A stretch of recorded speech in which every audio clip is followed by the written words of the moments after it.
प्रेम से बोली शंकर भगवान की।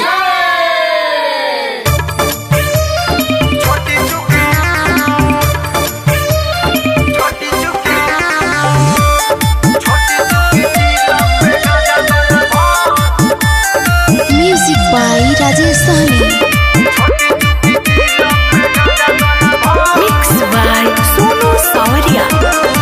ई चल छोड़ दिए ही जीव हमर जरे, लेके गणेश के हम जातनी घरे। ई चल छोड़ दिए ही जीव हमर जरे, लेके गणेश के हम जातनी घरे।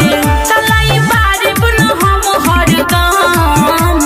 छोटी चुकी छोटी चुकी चिलम में गाजा बना भर, मुंड बगोरों में आगे लागे दो चिलम में। मन करे ही कभर मारली ही दम, बोलावता लोगों में आगे लागे दो चिलम में, लागे दो चिलम में। छोटी चुकी presented by Sonia Music Vidya।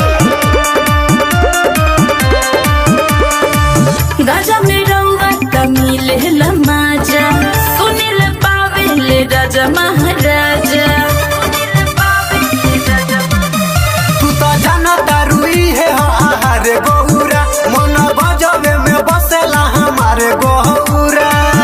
काहे पीहिले बाटे कौन गम। छोटी चुकी चिलम में गाजा बना भर, मुंड बगोरों में आगे लागे दो चिलम में। मन करे ही कभर मारली ही दम, बोलावता लोगों में आगे लागे दो चिलम में, लागे दो चिलम में। छोटी चुकी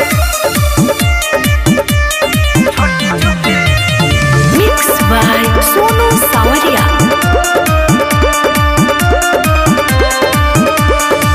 राजा न सोनो खड़ बाड़े उ गेट पर, रउआ तो खाली ख्याल बाटे पेट पर। एकरा बिना तो जीना हराम हो जाला, मारी दू फुक तो पूरा आराम हो जाला।